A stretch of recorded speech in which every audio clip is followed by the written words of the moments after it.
বসন্তকালে একটা কাজই সব থেকে ভালো হয়, আর সেটা হচ্ছে ঘুম। শীতকালে বলতে গেলে কিছুই হয় না আমার।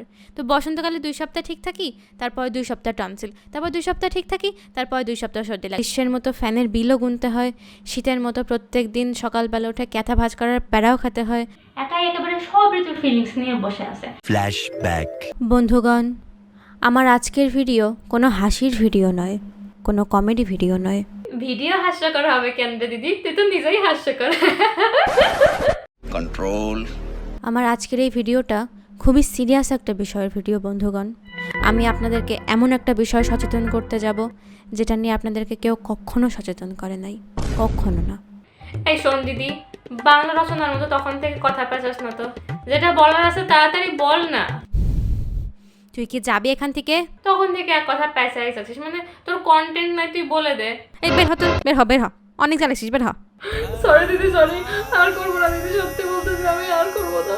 আমরা প্রায়শই ইউটিউবে এই টাইপের ভিডিও দেখে থাকি, কিন্তু সেই ঋতুকে নিয়ে তো কেউ কোনো কথা বলে না গাইস। যেখানে গ্রীষ্মের মতো ফ্যানের বিলও গুনতে হয়, শীতের মতো প্রত্যেক দিন সকালবেলা উঠে ক্যাথা ভাঁজ করার প্যারাও খেতে হয়, আবার বর্ষাকালের মতো এখানে সেখানে ঝুপঝুপ করে বৃষ্টি পড়ে একটু কিছুক্ষণ পর পর আমাদেরকে ভিজায় দেয়। হ্যাঁ গাইস, আমি ভার্সেটাইল বসন্ত ঋতুর কথা বলতেছি।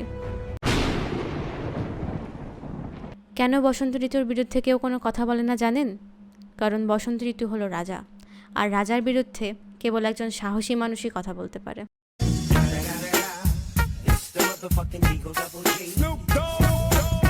সাহসী মানুষ?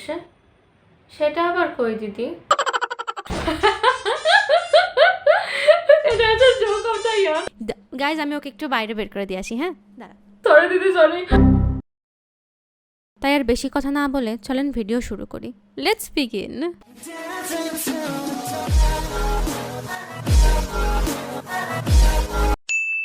ও ভগবান, পরীক্ষার আর মাত্র 7 দিন বাকি। আচ্ছা, আমাদেরকে না 1 মাস পিএল দিছিল, তাহলে সেটা 7 দিন হয়ে গেল কিভাবে? এরকম চোখের পলক ফেলতে ফেলতেই মধ্যের দিনগুলো চলে গেল কিভাবে?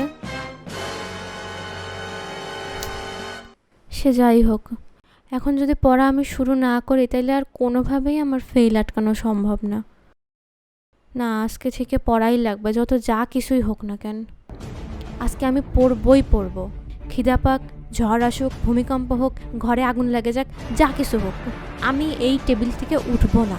কোনোভাবেই আমি বই ছাড়ে উঠবো না। পুরা সিলেবাস শেষ করতে না পারি, অর্ধেক সিলেবাস তো শেষ করবই করব। আমি পড়বো, পারবই, আমাকে পারতেই হবে। 12 seconds later.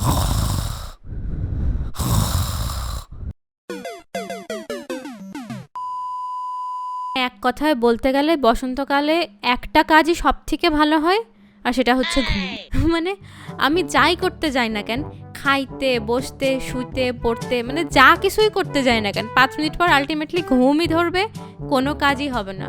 ইনফ্যাক্ট অবস্থা তো এমন হয় আমার এক সময় হাঁটতে হাঁটতেও ঘুম পায়। বসন্তকালে দোষ দিস না রে দিদি, তো সারা বছরই এরকমই থাকে। তুই নিজে কি করিস?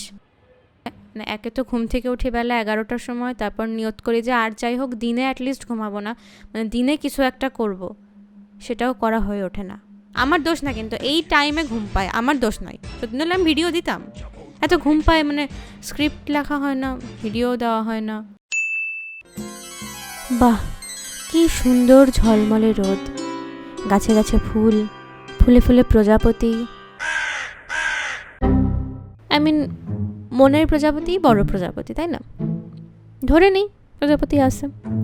সেই ফুলের মধ্যে পাপড়ি, আর পাপড়ি থেকেই নেভার মাইন্ড। পুরা বসন্তকালে আমার এত সর্দি লাগে বলার বাইরে। ঠিক আছে, শীতকালে না হয়তো বদনাম, শীতকাল আসলে সর্দি হয়, কাশি হয়, গলা ব্যথা হয়, হেন তেন পেন। তো মানে শীতকালে বলতে গেলে কিছুই হয় না আমার। তো বসন্তকালে 2 সপ্তাহ ঠিক থাকি, তারপর 2 সপ্তাহ টনসিল, তারপর 2 সপ্তাহ ঠিক থাকি, তারপর 2 সপ্তাহ সর্দি লাগে। কবি বলছেন যে পাখি নাকি বসন্তকালে গান গায়। হ্যাঁ, পাখিরই গান গাওয়া লাগবে, কারণ মানুষের তো অর্ধেক সিজন গলা ভাঙ্গা থাকে, মানুষ গানটা গাবে কখন? ওই পাখির গান শুনে শুনেই থাকতে হবে।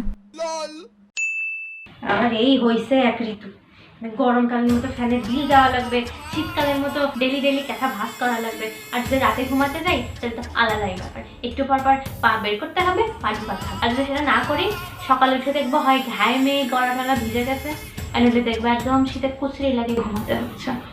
এভাবে আমার ঘুম ভাঙবে সকালবেলা। ওই যে মানে সন্ধ্যাবেলায় বৃষ্টি হওয়াটা আজকে বাকি ছিল, সেটাও হয়ে গেছে। কে বলছে বসন্ত ঋতুকে এত নিরপেক্ষ হতে? কে বলছে? একাই একেবারে শীত গ্রীষ্ম বর্ষা রেইনকোটই ভরসা। একাই একেবারে সব ঋতুর ফিলিংস নিয়ে বসে আছে তো আছে, ভালো কথা। আমাদের জীবনটা এইভাবে ওষ্ঠাগত করার কোনো মানে আছে বলেন তো?